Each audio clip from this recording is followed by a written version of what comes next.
सरकारी गोदाम से निकलता है तो पूरा रहता है, लेकिन दुकानों तक पहुंचते पहुंचते वह कम हो जाता है।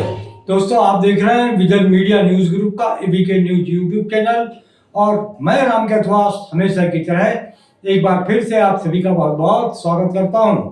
मैं बात कर रहा हूं सरकारी राशन दुकानों में जो चावल जा रहा है, वह गोडाउन से तो उसकी पैकिंग पूरी होती है, मतलब उसकी जो बोरे भरे जाते हैं उसमें पूरी मात्रा होती है, मतलब एक बोरे में 100 किलो अनाज आता है, चावल आता है गोडाउन से।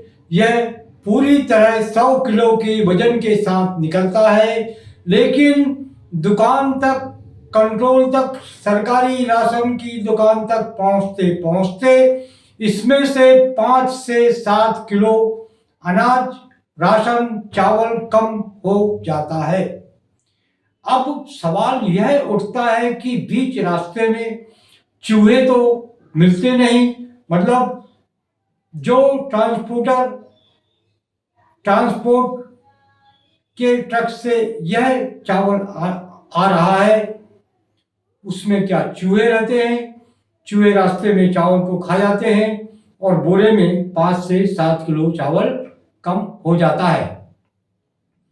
या फिर इस चावल की चोरी रास्ते में हो रही है, और इसका चोर कौन है?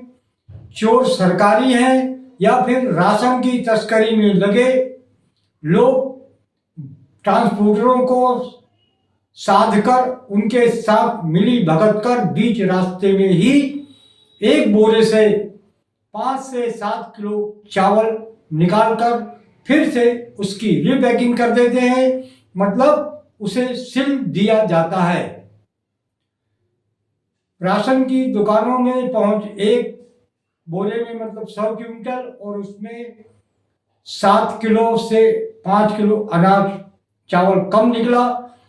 तो इस तरह मान लो 100 बोरे आ रहे हैं तो 700 किलो चावल की हेरा फेरी, उसकी चोरी बीच रास्ते में ही हो रही है। इस तरह नागपुर शहर में लगभग एक अनुमान के मुताबिक 700 से के आसपास सरकारी राशन की दुकानें हैं।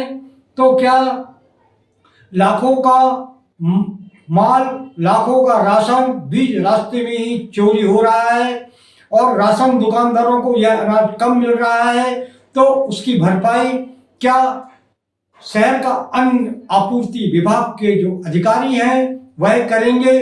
क्योंकि राशन दुकानदार तो उससे कार्ड धारक पूरा राशन ही मांगते हैं। अब प्रश्न यह है कि इस बीच रास्ते में होने वाली सरकारी अनाज, चावल की चोरी का चोर कौन है?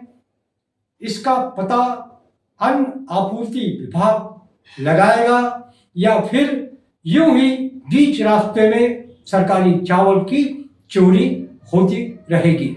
एबीके न्यूज में आज बस इतना ही। देखते रहिए एबीके न्यूज। नमस्कार।